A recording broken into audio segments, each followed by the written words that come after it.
Google మీట్‌లో కూడి వచ్చిన ప్రతి ఒక్కరికి అన్న, నా వాయిస్ ఓకేనా అన్న?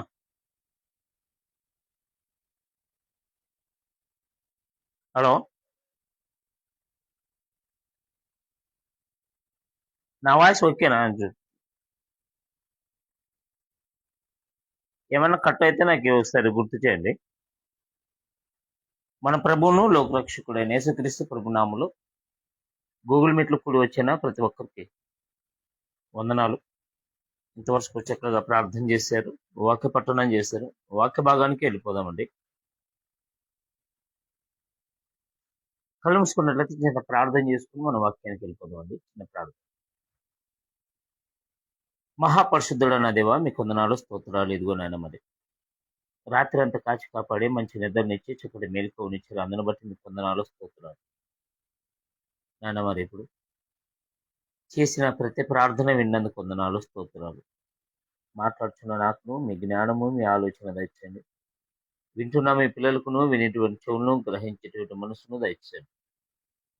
మరి నా ప్రభ మరి మీకు వాక్యం ఏం సెలవిస్తుంది, మేము దాన్ని చదివినప్పుడు ఎలా అర్థం చేసుకోవాలి, నా ప్రభ మరి మీ జ్ఞానం చెప్పున నడుచుకోవడానికి మీ కృప, మీ కాపుదల దయచేయండి. సాతానేక శోధనలు నా ప్రభ మరి ఏ డిస్టర్బ్ చేయకుండా ఉన్నట్టు దాన్ని బంధించమని యేసుక్రీస్తు అతి శ్రేష్టమైన నామములో అడివెడిపించిన పరమ తండ్రి. ఆమేన్. మంచిదండి. మరి మనం ఒకసారి వాక్యానికి వెళ్ళిపోతే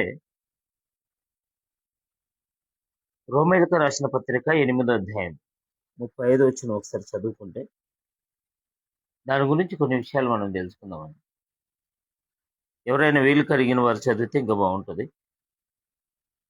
రోమేలకు రాసిన పత్రిక 8వ అధ్యాయము 35 వచ్చిన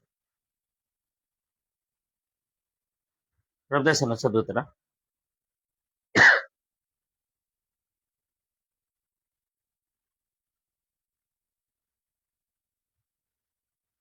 ఓకే. క్రీస్తు ప్రేమ నుండి మనల్ని ఎడబాపు వాడెవడు? శ్రమైనను, బాధ అయినను, హింస అయినను, కరువైనను, వస్త్రహీనత అయినను, ఉపద్రవమైనను, ఖడ్గమైనను మనల్ని ఎడబాపునా. ఇక్కడ మనకి కొన్ని క్వశ్చన్ అర్థం కావాలి. దేవుణ్ణి ప్రేమించే ప్రతి ఒక్కరు, క్రీస్తుని ప్రేమించే ప్రతి ఒక్కరు దేనిని చూసి ప్రేమిస్తారు? ఆయన ప్రేమ ఎంతో గొప్పది. ఆయన ప్రేమ వర్ణించలేనిది, వెలకట్టలేనిది. కానీ ఆయన ఒక్కసారి ప్రేమించే ప్రతి ఒక్కరు కూడా ఆలోచన చేసుకోవాలి. దేవుణ్ణి ఎందుకు నమ్ముతారు అంటే కొంతమంది కొన్ని రకాలుగా మాట్లాడతారు. కొంతమంది ఏమో మాకున్న ఆప్తులు అంటే అనారోగ్యాలు పోయేవని, లేకపోతే మాకున్నటువంటి అప్పులు తీరాయని, లేకపోతే మనం పుట్టినప్పటి నుండి క్రీస్తు కుటుంబంలో పుట్టాం కాబట్టి పుట్టామని. ఎందుకు ప్రేమిస్తారు? ఎలా ప్రేమిస్తారు? ఖచ్చితంగా ఆయన ప్రేమించేవారు ఎలా ఉండాలంటే ఈ భూమి మీద మనల్ని దేవునికి దూరం చేసేది ఏదైనా, నీకు ఈ లోకంలో శ్రమ రావచ్చు, బాధలే రావచ్చు, హింసలే రావచ్చు, కరువు రావచ్చు, తిన్నికి తిండిలు కూడా లేకపోవచ్చు, కట్టడానికి బట్ట కూడా లేక పరిస్థితులు కూడా ఉండవచ్చు. పెద్ద పెద్ద తుఫాన్లు వచ్చినట్లు నీ మీనికి గొడవలు రావచ్చు, హింసైన రావచ్చు, అవసరమైతే నీ గొంతు మీద కత్తి పెట్టి నిన్ను బెదిరించచ్చు. దేవుణ్ణి ప్రేమించడము, దేవుణ్ణి ఆరాధించడము మానేమని ఇక్కడ మనకు చెప్తున్నటువంటి మాట ఏమిటంటే ఇవి ఏ వచ్చినా కూడా దేవుని ప్రేమ నుండి మనల్ని ఎడబాపు నేరవు. అంటే దేవుణ్ణి ప్రేమించేవారు చావుకు ఎదబడరు, తినడానికి తిండి లేకపోతే ఎదబడరు, కట్టడానికి బట్ట లేకపోతే ఎదబడరు. చాలా మంది ఈ కాలంలో దేవుణ్ణి ప్రేమించడము, దేవుణ్ణి ఆరాధించడం అంటే దేవుని ఆశీర్వాదం అంటే ఒకటి అనుకుంటారు. ప్రేమించిన వెంటనే ఏం చేయాలి? బంగ్లాలు రావాలి, బిల్డింగులు రావాలి, మనం అడిగిన ప్రతిది వెంటనే జరిగిపోవాలి, అది ఆశీర్వాదం అనుకుంటాం. అది కాదు. దేవుడిని ఇంతగా ప్రేమించడానికి కారణం ఏమిటంటే ఇర్మీయా గ్రంథం ఒకసారి చూస్తే, ఇర్మీయా గ్రంథం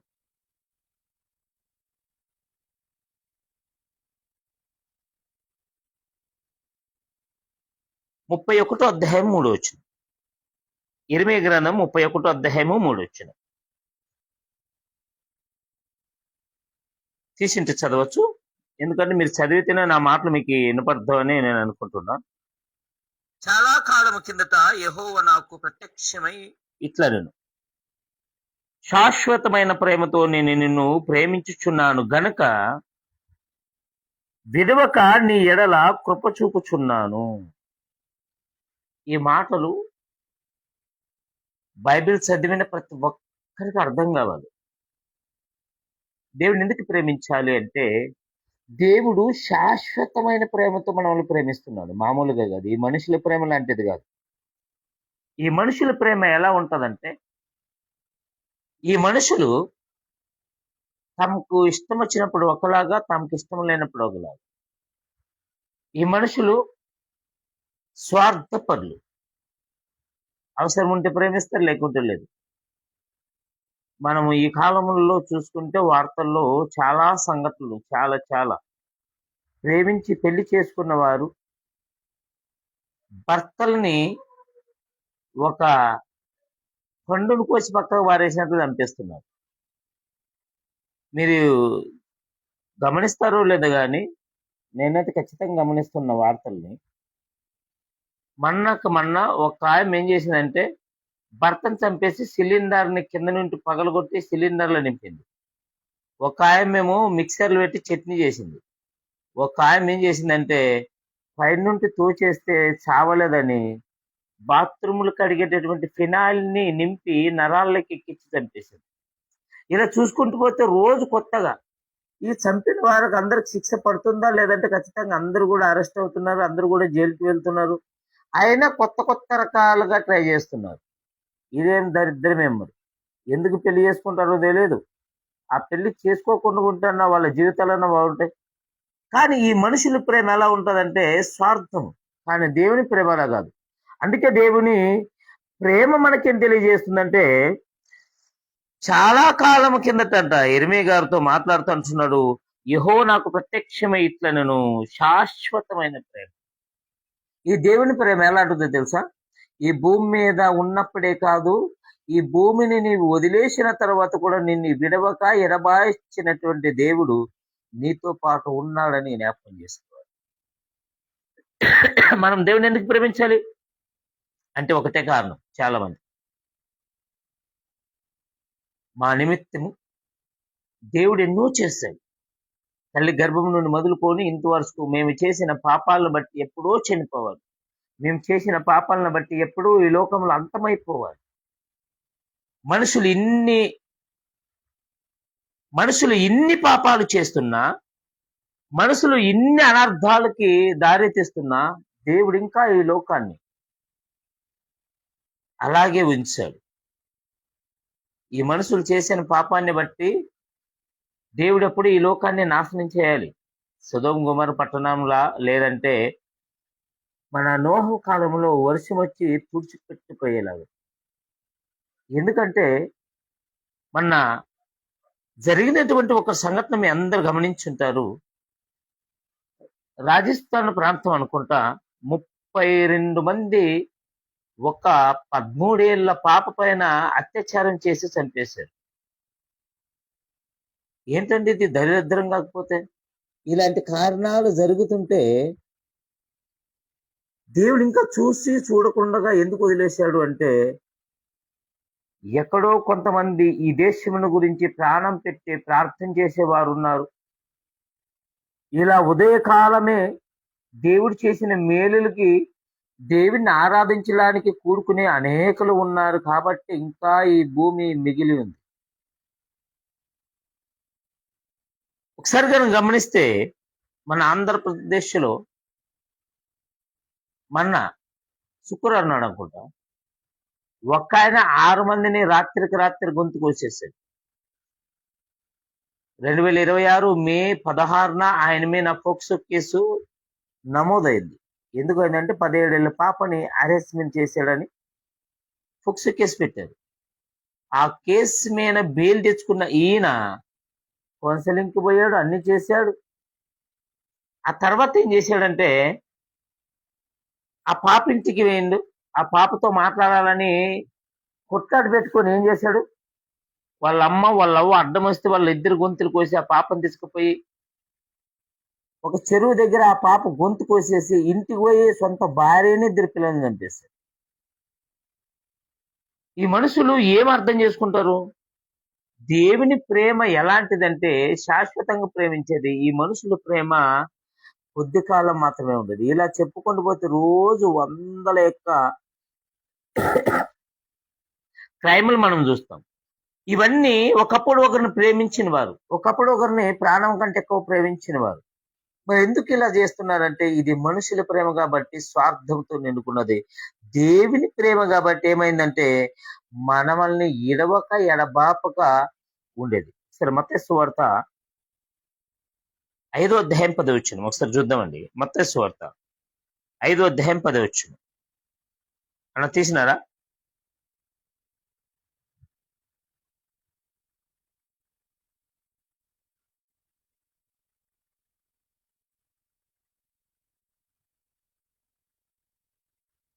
అలా ఉన్నారా? నా వాయిస్ ఓకేనా బ్రదర్స్? నీతి నిమిత్త నీతి నిమిత్తము హింసింపబడువారు ధనులు, పరలోక రాజ్యము వారిది. ఒకసారి గుర్తుపెట్టుకోండి, ఈ భూమి మీద నీతి నిమిత్తమే మనం గాని ఒకవేళ ప్రయాసపడితే దేవుడిచ్చే ఆశీర్వాదాలు ఈ లోకంలో కంటికి కనపడేది మాత్రమే కాదు, ఇది గమనించుకోవాలి. దేవుడిచ్చేటువంటి ఆశీర్వాదము, దేవుడు ప్రేమించే విధానము ఈ కంటికి కనపడేటివి. లేకపోతే దేవుని నమ్మిన వెంటనే బంగ్లాలు రావాలి, కార్లు రావాలి, డబ్బులు రావాలి, లగ్జరీ జీవితం జీవించాలనేది కాదు. దేవుని ప్రేమించేవారు ఎలాంటి వారంటే నీతి నిమిత్తము హింసింపబడువారు ధనులు, పరలోక రాజ్యము వారిది. నీవు నీతి నిమిత్తము కట్టుబడి ఉండాలి. ఎన్ని శ్రమలు వచ్చినా, ఖడ్గం వచ్చినా, బాధ వచ్చినా, కరువే వచ్చినా దేవుని నుండి ఎడబాయకుండానట్లు ఆయనకి అలాగే విధేయత కలిగి ఉన్నావనుకో, ఖచ్చితంగా దేవుడు నిన్నేం చేస్తాడంటే పరలోక రాజ్యానికి వారసుడిగా చేస్తాడు. పరలోక రాజ్యం అంటే ఏమిటి? సాక్షాత్తు దేవునితో పాటు మనం ఉండడం. పరలోక రాజ్యం అంటే ఏమిటి? ఈ కరువు, భూకంపాలు, ఈ గొడవలు, ఈ పెళ్లిళ్ళు గొడవలు, తినే గొడవలు ఏది ఉండదు. శాశ్వతమైన రాజ్యములు, మరణము లేని రాజ్యములు, ఏడుపులు లేని రాజ్యములు, ఆ రాజ్యములో మనం ఉంటున్నాం. ఉండాలంటే దానికి క్వాలిఫికేషన్ ఏమిటంటే బ్రతికి ఉన్నప్పుడు ఎన్ని ఇబ్బందులు వచ్చినా దేవుని రాజ్యమును గురించి నువ్వేం చేయాలి? ప్రయాసపడాలి. నీకు చెప్పిన వాక్యం, నీవు చదువుకున్న వాక్యం, నీవు అర్థం చేసుకున్న వాక్యాన్ని పాటిస్తూ దేవునికి లోబడి ఉండాలి. అంతే తప్ప మనుషుల ప్రేమలా ఎలాగైతే ఇలా మారిపోతుందో అలా దేవుని ప్రేమ మారిపోతుందని నీవు కొంతకాలం ఒకలా ఉంటే దేవుడు ఏం చేస్తాడంటే ఖచ్చితంగా మనల్ని చూసి చూసి శరీరంలో ప్రాణం ఉన్నంత వరకు అవకాశం ఇచ్చి ఒకసారి శరీరాన్ని వదిలేసిన తర్వాత మనల్ని ఎవ్వరు కూడా ఆపలేరు, ఎవ్వరు కూడా తప్పించలేరు.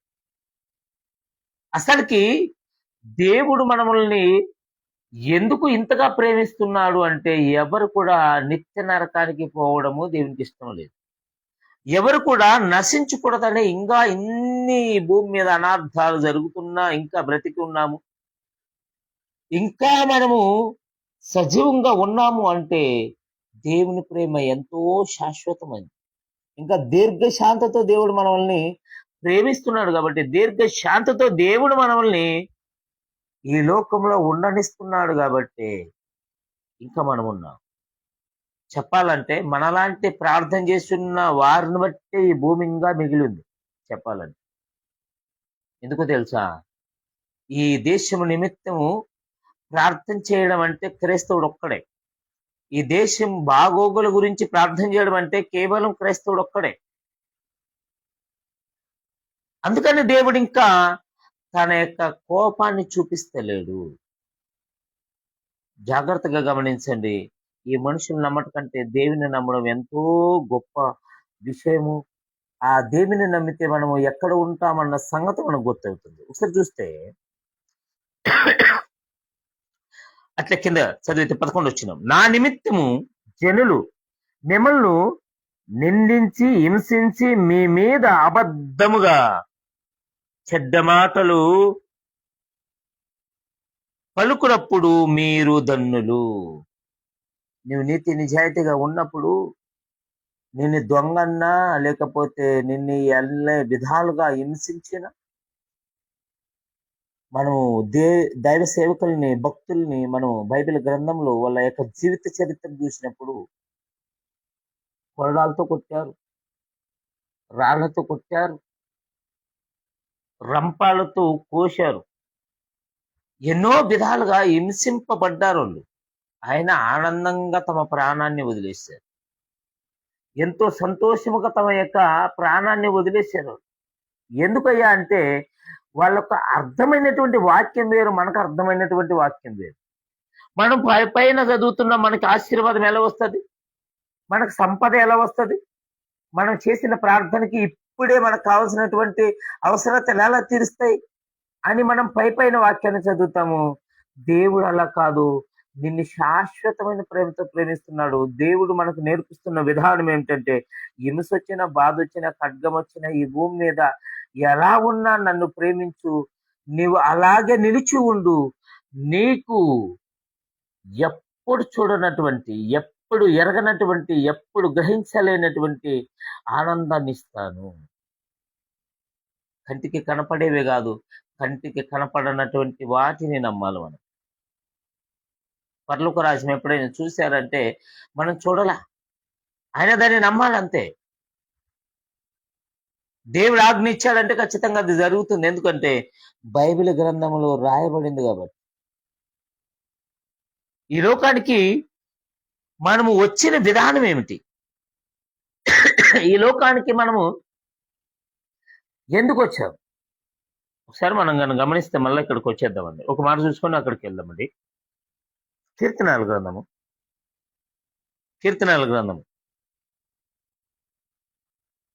89 అధ్యాయము 48 వచ్చు. కీర్తనల గ్రంథము 89 అధ్యాయము 48 వచ్చును. తీసింటే చదువుతారా?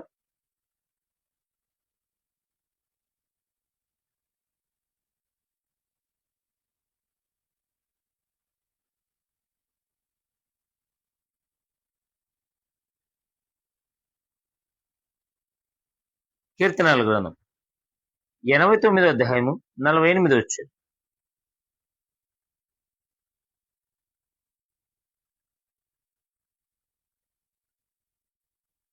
ఓకే.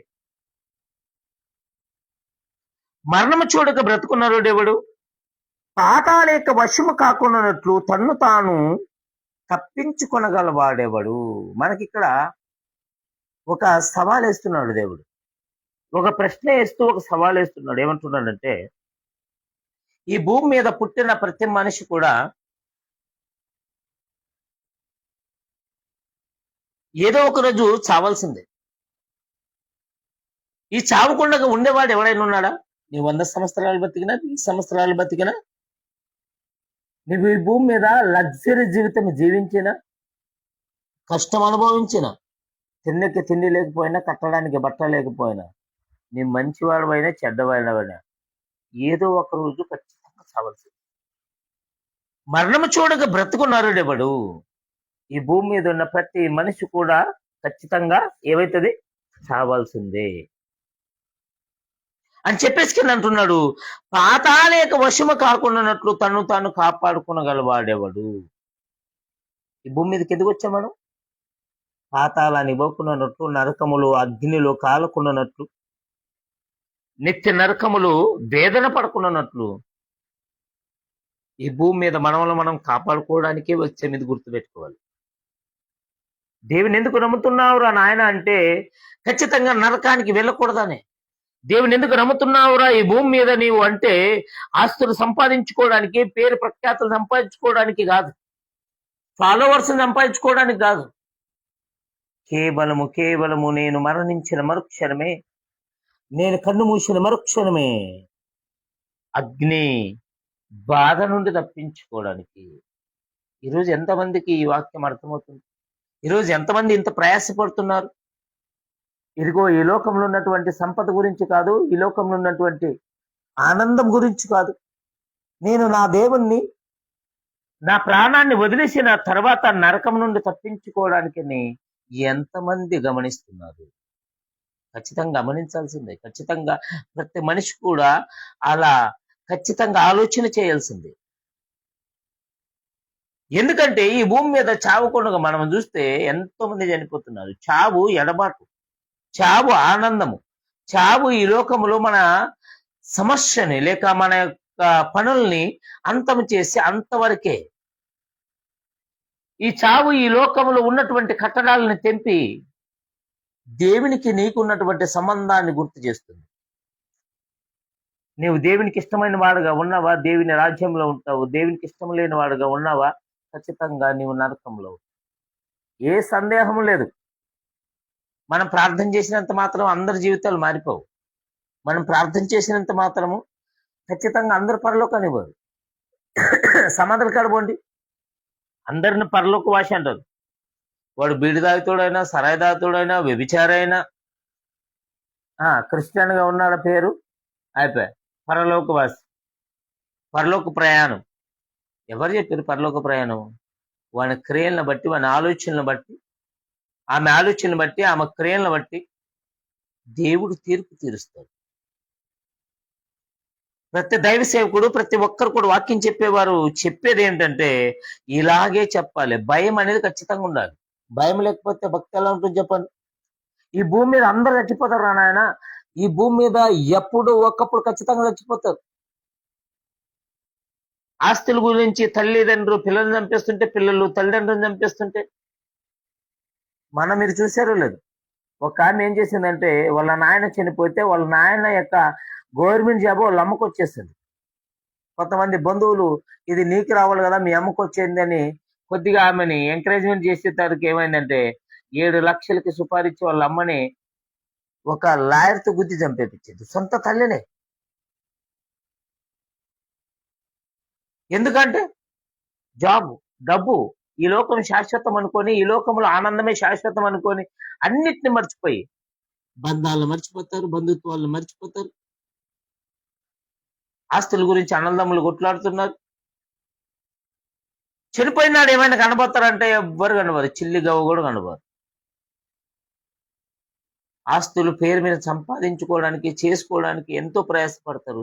తినక వరు నాయన వాటికంటే ముందు దేవుని యొక్క జీవగ్రంథంలో నీ పేరు ఉందో లేదో దాని గురించి నీవు ప్రయాసపడు.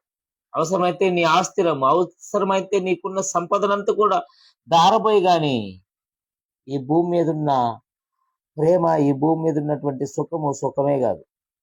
దేవుడు శాశ్వతమైన ప్రేమతో మనల్ని ప్రేమిస్తున్నాడు. శాశ్వతం అంటే అంతం లేనిది. ఈ లోకంలో ఉన్నంత వరకే కాదు, ఈ లోకాన్ని వదిలేసిన తర్వాత, ఈ లోకాన్ని నీవు విడిచిపెట్టిన తర్వాత కూడా దేవుని రాజ్యంలో కూడా నిన్ను దేవుడు తనతో పాటు ఉంచుకోవడానికి ప్రయత్నిస్తున్నాడు. ఎప్పుడు అర్థం చేసుకుందాం మనం? చూద్దామండి ఒకసారి. చూడండి లూకా సువార్త ఒకసారి కానీ మనం చూసుకుంటే, లూకా సువార్త 21వ అధ్యాయం 12 వచ్చింది. లూకా సువార్త 21వ అధ్యాయం 12 వచ్చింది. ఉన్నారా?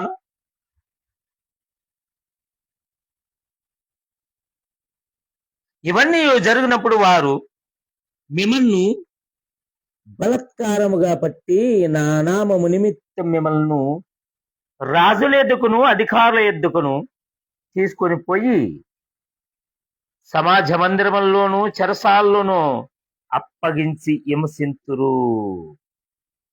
యేసుక్రీస్తు ప్రభు చెప్తున్నాడు, ఇదిగో నేను మీ యొద్ద నుండి పోతున్నాను, నా సమయం అయిపోయింది. ఈ లోకంలో నేను ఎందుకైతే వచ్చానో ఆ పని పూర్తి చేయడానికి నాకు సమయం వచ్చింది. నేను వెళ్ళిపోయిన తర్వాత మీకు జరుగుతున్న సమస్యలు ఏంటో చెప్తున్నాను అంటున్నాడు. ఎందుకు తెలుసా?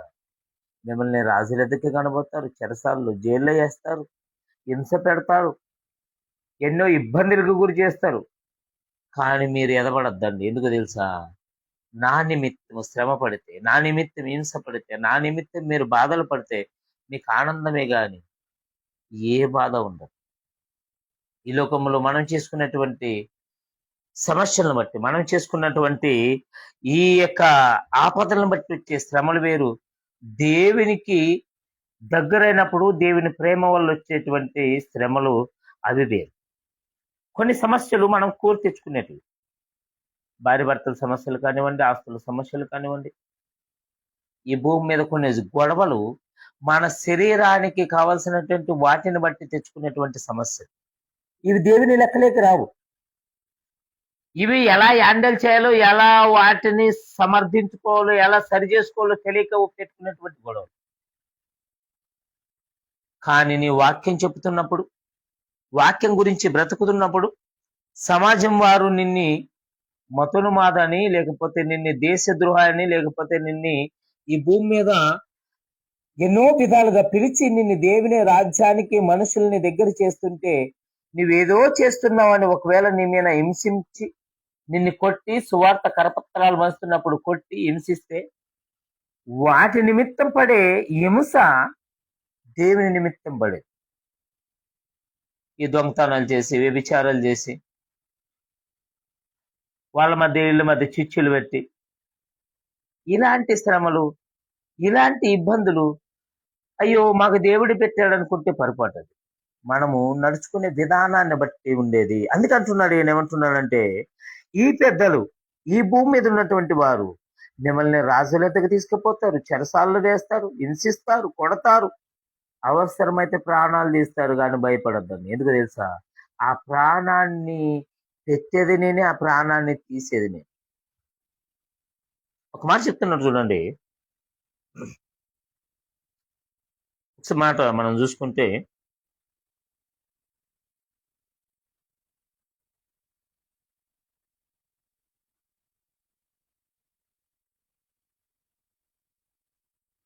మొదటి పేతురు రాసిన పత్రిక,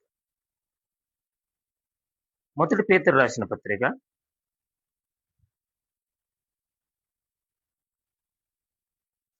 4వ అధ్యాయం 1-2 వచ్చినారు. 4వ అధ్యాయం 1-2 వచ్చినారు. క్రీస్తు శరీరమందు శ్రమపడి గనక మీరును అట్టి మనుషును ఆయుధముగా ధరించుకున్నది. యేసుక్రీస్తు ప్రభు ఈ లోకంలో ఎన్నో శ్రమలు పొందాడు, ఎన్నో ఇబ్బందులకు గురయ్యాడు. ఆయన జీవిత చరిత్ర చూసినప్పుడు ఆయనకి సుఖము లేదని, ఆయన ఈ భూమి మీద ఉండడానికి ఒక్క చోటు కూడా చక్కగా లేదని, కొండల మీద, గుట్టల మీద, పడవల మీద ఎక్కడ పడితే అక్కడ సువార్త చేసి ఎన్నో హింసలు పొందాడు. ఎన్నో ఈ భూమి మీద మనిషి అనుభవించకూడని శ్రమలు అనుభవించాడు. ఏ పాపం చేయనప్పటికీ ఒక దొంగగా ఆయన్ని దొంగల మధ్య సెలవుకు వేశాడు. ఏ తప్పు చేయనప్పటికీ ఆయన యొక్క తలపైన కిరీటం పెట్టి హింసించారు, కొరడాలతో కొట్టారు, ఉమ్ము వేశారు. ఆయన పడిన బాధ వర్ణించేది కాదు, అసలుకి వివరించేది కూడా కాదు. అంత భయంకరమైనటువంటి బాధ. ఒకసారి మనము ఆ బాధ ఏంటో చూస్తున్నాం. మనం మళ్ళీ ఇక్కడికి వచ్చేద్దామండి. యెషయా గ్రంథం 50వ అధ్యాయం 6వ వచనం ఒకసారి చూస్తే, కొట్టువారికి నా వీపును అప్పగించి తిని, వెంట్రుకలు పెరిగి వారికి నా చెంపలని అప్పగించి తిని, ఉమ్మవే వారుకును అవమానపరచు వారుకును నా ముఖమును దాచుకొనలేదు. ఎంతగా హింసించారో తెలుసా? సరాసరి ఇలా గడ్డం పెట్టి పీకారంట. అలాంటి వారిని కూడా ఎందుకు పీకావురా అని కూడా అడగలేదు. మూతి మీద ఉమ్మి వేశారు, అలాంటి వారిని కూడా ఎందుకు ఉమ్మి వేస్తారని కూడా ప్రశ్నించలేదు. కొట్టే వారికి వీపు చేసి కొట్టని మీ ఇష్టం వచ్చినంత అన్నారు. మనం అంటామా? మనం ఎంత వరకు సహిస్తాం? ఒకసారి, 2 సార్లు, 3వ సారి ఆ తర్వాత తిరగబడతాం. ఆ తర్వాత మాటల ద్వారానే తిరగబడతాం. కానీ ఆయన చేసిన పని ఏం తెలుసా? నేను ప్రాణం పెట్టకపోతే, నేను రక్తం చిందించకపోతే, నేను ఈ లోకంలో వచ్చిన పని నెరవేరకపోతే మనుషుల యొక్క జీవితానికి అర్థం లేదని ఎంతో బాధను అనుభవించాడు. ఈ గడ్డ వెంట్రుకలు ఎంత సున్నితంగా ఉంటాయండి. మనం చిన్నపిల్లల్ని ఎత్తుకున్నప్పుడు ఆ చిన్నపిల్లలు గాని ఆ గడ్డాన్ని బట్టి బీకితే ప్రాణం పోయినట్లుంటది. ఎంతో బాధ అనిపిస్తది. అలాంటి యొక్క గడ్డాన్ని బట్టి పెద్దవారే పీకారు అంటే ఎంత బాధగా ఉండొచ్చు. అంతేకాదు, ఎందుకు ఇంత బాధపడాల్సి వచ్చిందంటే ఆయన చావకపోతే, ఆయన నరకమును పడకపోతే సారీ, ఆయన చచ్చి మనల్ని నరకం నుండి తప్పించడానికి కాకపోతే ఎందుకు ఇంత బాధపడతాడు ఒకసారి చూద్దామండి. అదే యెషయా గ్రంథము 53 అధ్యాయంలో చెప్తున్నారు చూడండి.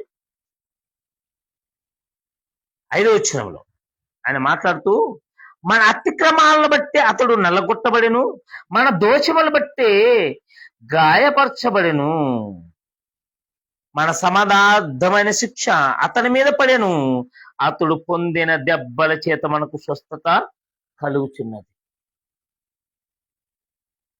ఆయన రక్తం చిందించకపోతే, ఆయన దెబ్బలు తినకపోతే, ఆయన ఈ లోకములో ప్రాణం పెట్టకపోతే మనము నరకం నుండి తప్పించుకునే వారం కాదు. ఖచ్చితంగా మన సమాధానార్థమైన శిక్ష అంటే మనం పొందాల్సినటువంటి దెబ్బలు ఆయన తిన్నాడు.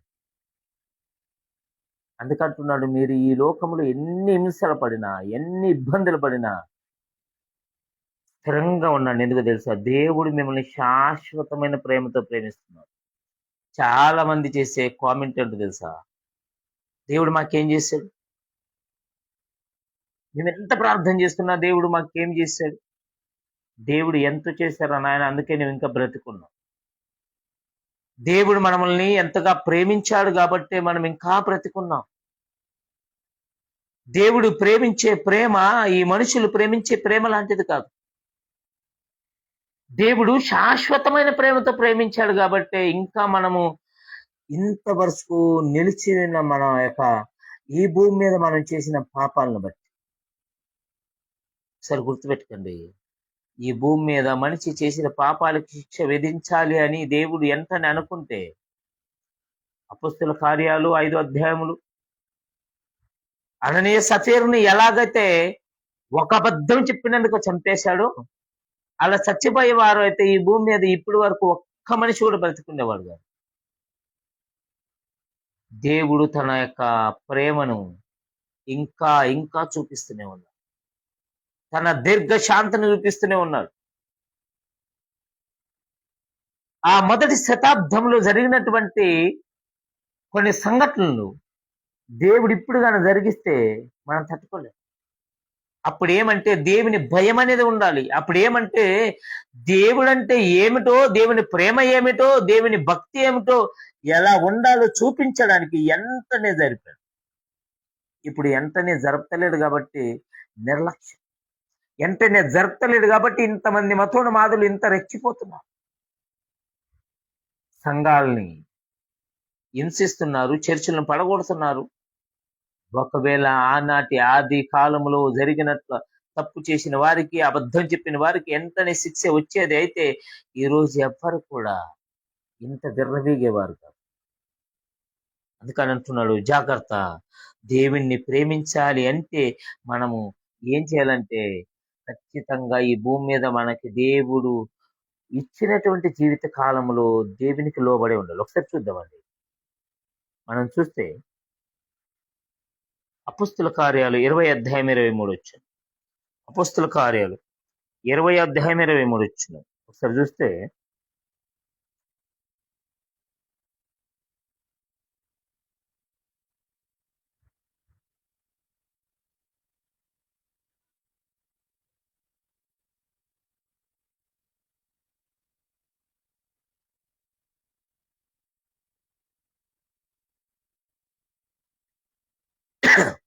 అపొస్తలుడైన పౌలు గారు రోమ ప్రాంతానికి ఓకే మీరు చదివింది కరెక్ట్. అపొస్తలుడైన పౌలు గారు రోమ పట్టణం నుండి రోమ పట్టణానికి వెళుతున్నప్పుడు ఈ మాట మాట్లాడుతున్నాడు. అమ్మా, నేను ఇకపైన మీకు కనపడను, నా ముఖం మీరు చూడరు. నాకు ప్రతి చోట వెళ్ళినప్పుడప్పుడు దేవదూత ఒక మాట చెప్తుంది. ఏమని చెప్తుందంట? బంధకములను, శ్రమలను నా కొరకు కాచుకొని ఉన్నావని పరిశుద్ధాత్మ ప్రతి పట్టణములోను నాకు సాక్ష్యమిచ్చుతూ తెలియజేయుచున్నది. ఏం చెప్తుందంట? ఇదిగో పౌలు గారు, నీవు ఫలానా పట్టణంలో పోయి చనిపోవాలి, ఫలానా పట్టణంలో నీవు పోయి చెరసాల్లో పడాలి, ఫలానా పట్టణంలో పోయి నీ కొడలతో దెబ్బలు తినాలి అని ముందుగానే పరిశుద్ధాత్మ చెప్పినప్పుడు మనమైతే ఏం చేస్తాం? తప్పించుకునే ప్రయత్నం చేస్తాం. పౌలు గారు అలా కాదు. ఇది దేవుని చిత్తము నెరవేరాలని అక్కడి నుండి వెళ్ళిపోయాడు. దేవుని యొక్క చిత్తానికి లోబడ్డాడు. చావుకైనా సరే లోబడ్డారు, హింసింపబడడానికైనా సరే లోబడ్డారు, తమ తల తీయించుకోవడానికి కూడా లోబడ్డారు. ఎందుకు? వాళ్ళకున్నటువంటి క్లారిటీ ఏంటి? మనకున్నటువంటి క్లారిటీ ఏంటి? వాళ్ళకి ఏం అర్థమైంది వాక్యం? వాళ్ళు చావడానికి కూడా సిద్ధమైపోయారే. మరి మనకి ఇది అపోస్తలుడైన పౌలు ఎఫెసీయులకు రాసిన పత్రిక 1:21 అనుకుంటా. చావైతే బ్రతుకుడ క్రీస్తు, చావైతే లాభం అంట. ఏమిటంట? నేను బ్రతికితే క్రీస్తు గురించే బ్రతుకుతాను, చచ్చిపోతే నాకు లాభం అంటున్నాడు. లాభం అంటే ఏమిటి? నిత్య జీవము, మరణం లేని రాజ్యంలో ఉంటాను. యేసుక్రీస్తు యొక్క శిశువులు కూడా పలకలేకపోయినటువంటి మాటను పలికాడు ఈయన. యేసుక్రీస్తు ప్రభువుని వెంబడించినటువంటి 11 మంది శిశువులు కూడా పలకలేనటువంటి మాటను పలికాడు. నేను క్రీస్తుని బట్టి నడుస్తున్నాను, నన్ను బట్టి నడవన్నాను. ఎంత ధైర్యమా! ఎక్కడి నుండి వచ్చింది? చావుకు తెగించాడు, మరణానికి తెగించాడు. ఎన్ని ఇబ్బందులు, ఎన్ని సమస్యలు, ఎన్నోసార్లు కొరడాలతో కొట్టి, రాళ్లతో కొట్టి చనిపోయాడని ఊరి చివరిన పారేసిపోయినా ఈ నా దేవుని ప్రేమ, ఈ జీవితం నాది కాదు, నా దేవుడు నన్ను ప్రేమించి పెట్టినటువంటి జీవితం. నా తల్లి గర్భంలో నుండి మొదలుకొని నేను మారుమనసు పొందేంత వరకు నేను చేసిన ప్రతి పాపానికి ఆయన చిందించిన రక్తము కడిగినందుకు నన్ను నేను సరి చేసుకునే సమయం ఇది. ఈ లోకంలో నేను ఎంత నిజాయితీగా బ్రతుకుతానో, ఎంత దేవునికి విధేయత కలిగి బ్రతుకుతానో, నాకంత ఫలితమని ఇదిగో నేను ఒక గురి పెట్టుకున్నాను, ఆ గురి ఎద్దుకే పరుగెత్తుతున్నాను. మరి నీ గురి, నా గురి ఏంటి? బంగ్లాలు కట్టడమా? కార్లు సంపాదించుకోవడమా? Government job సంపాదించుకోవడమా? అనేక ఆత్మలను సంపాదించడం ఏంటి మన గురి? దేవుని యొక్క ఆలోచన ఏంటో తెలుసుకొని ప్రజలకు తెలియచేయడమా? ఒరే నాయన, మామూలు ప్రేమ కాదు దేవునిది, శాశ్వతమైన ప్రేమ. ఈ లోకంలో ఉన్నంత వరకే కాదు, నీవు ఈ లోకాన్ని వదిలేసిన తర్వాత కూడా విడబడక ఎడబాయక ఆ నరకం నుండి తప్పించేటువంటి ప్రేమ. ఇది కదా నిజమైన ప్రేమ. ఇలాంటి ప్రేమని ప్రేమించాలి. ఈ మనుషుల ప్రేమ స్వార్థపరులు. డబ్బు వస్తే ఒకలాగా, డబ్బు లేకపోతే ఒకలాగా ప్రేమ అని. ఆస్తులు ఉంటే ఒకలా, ఆస్తులు లేకపోతే ఒకలాగా. ఆరోగ్యం ఉంటే ఒకలా, ఆరోగ్యం లేకపోతే ఒకలా. ఎంతో మందిని చూడండి, భార్యల్ని, భర్తల్ని అనారోగ్యం వచ్చిన తర్వాత వదిలేస్తున్నారు. ఎంతో మందిని చూడండి, ఆస్తులు మా పేరు మేము చేయలేదని, లేకపోతే డబ్బు మాకు దొరకదని భార్యల్ని, భర్తలను చంపిస్తున్నారు, తల్లిదండ్రులను చంపిస్తున్నారు. ఏంద్రా నాయనా ఇదంటే? అంతే. ఇది ఈ లోకపరమైనటువంటి ప్రేమ. దేవుని ప్రేమ అలా కాదు, శాశ్వతమైన ప్రేమ. నువ్వు ఎందుకు వచ్చావో ఈ భూమి మీద నేర్పిస్తుంది, ఎలా ఉండాలో నేర్పిస్తుంది, ఎక్కడ వెళ్ళడానికి ప్రయాసపడాలో నేర్పిస్తుంది, వెళ్ళిన తర్వాత ఎంత ఆనందంగా ఉంటావో నేర్పిస్తుంది. ఎలా ఉంటారంట వెళ్ళిన తర్వాత? దేవుని రాజ్యంలో ఎలా ఉంటారో ఒకసారి చూద్దామండి. ప్రకటన గ్రంథం ప్రకటన గ్రంథం ఒకసారి చూస్తే 21 అధ్యాయం 2-3 వచనాలు అనుకుంటా. ఒకసారి చూస్తే ఆ,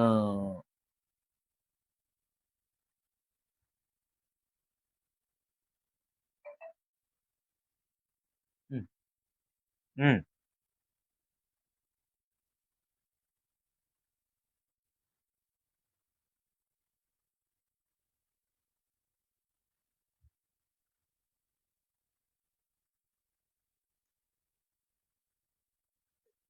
అన్న 3 వచ్చింది అది.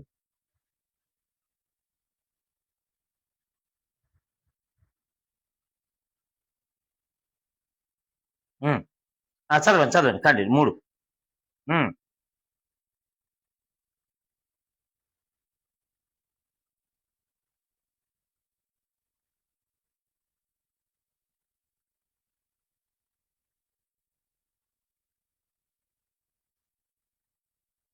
ఉమ్, చదవండి 4 కూడా 4 కూడా చదవండి 4 కూడా చదవండి.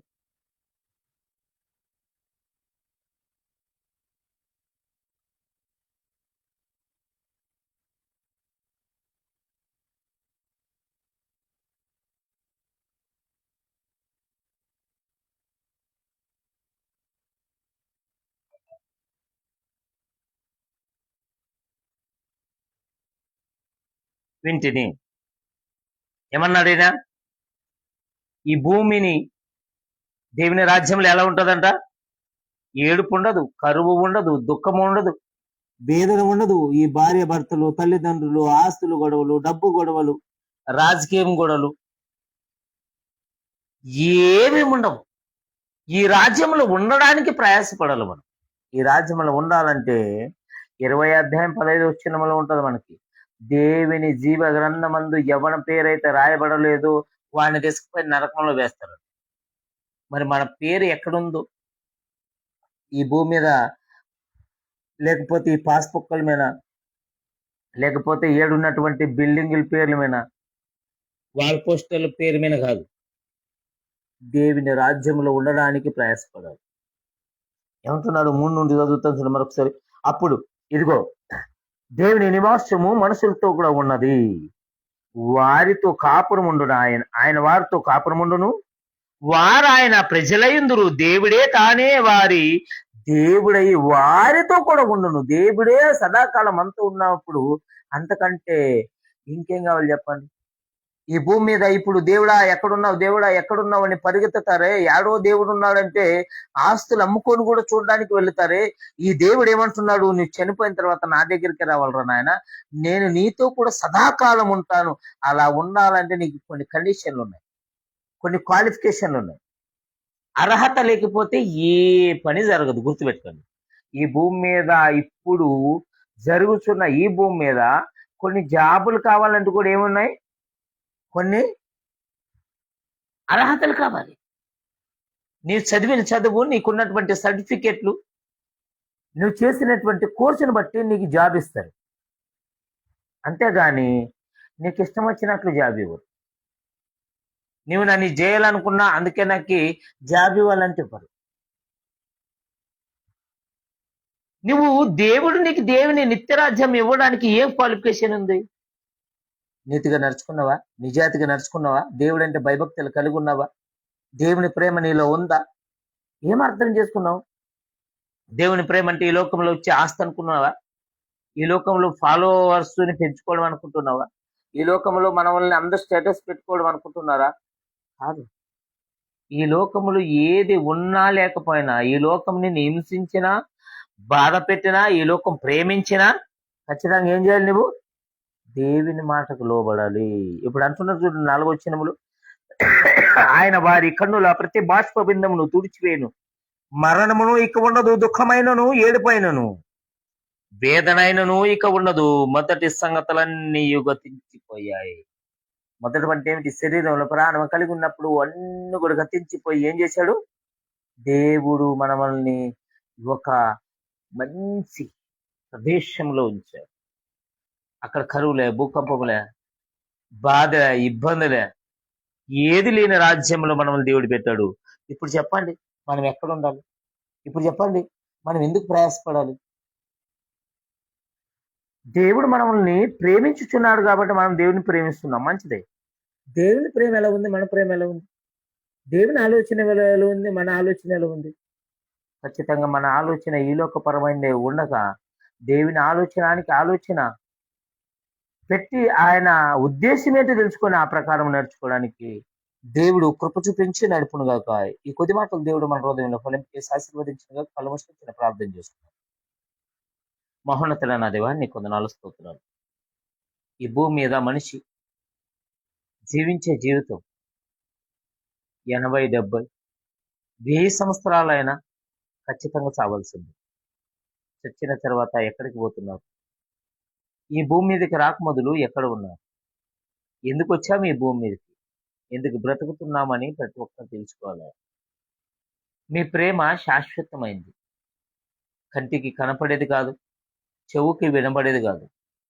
మమ్మల్ని కాస్తూనే, కాపాడుతూనే ఎన్ని ఇబ్బందులు, సమస్యలు వచ్చినప్పటికీ మీరు మమ్మల్ని నాయన మరి మీ యొక్క హస్తాలతో రక్షిస్తూ వస్తున్నారు. ఈ మనుషుల ప్రేమను చూసి, ఈ లోకంలో డబ్బును చూసి, ఈ లోకంలో ఆస్తిని చూసి, పేరు ప్రఖ్యాతులను చూసి, పలుకుబడిని చూసి మిమ్మల్ని మర్చిపోయాం మేము. అలా కాకుండానట్లు నాయన మరి ఏదో ఒక రోజు ఈ లోకంలో ఏది సంపాదించినా వదిలేసి వెళ్ళిపోవాల్సిందే. కానీ ఎప్పటికి మాతో ఉన్నటువంటిది మీ శాశ్వతమైన ప్రేమ.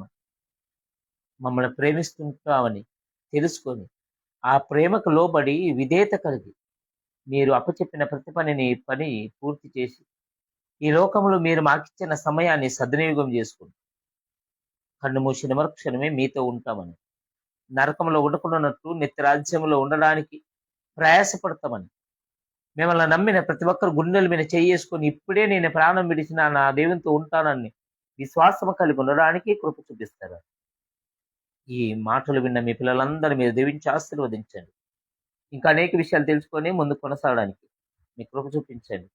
ఈ యొక్క గూగుల్ మీట్ నడిపిస్తున్న మీ కుమారుడు సునందమనను ఆయనకి సహకరించిన ప్రతి ఒక్కరిని, అనారోగ్యంతో ఉన్న ప్రతి ఒక్కరిని నా ప్రభు మరి అప్పుల బాధలు, ఇబ్బందులు, సమస్యలు ఉన్న ప్రతి ఒక్కరు ముట్టి స్వస్థపరిచి మంచి ఆరోగ్యాన్ని దయచేస్తారు. యేసుక్రీస్తు అతి శ్రేష్టమైన నామములో అడిగి వేడుకుంటున్నా పరమ తండ్రి.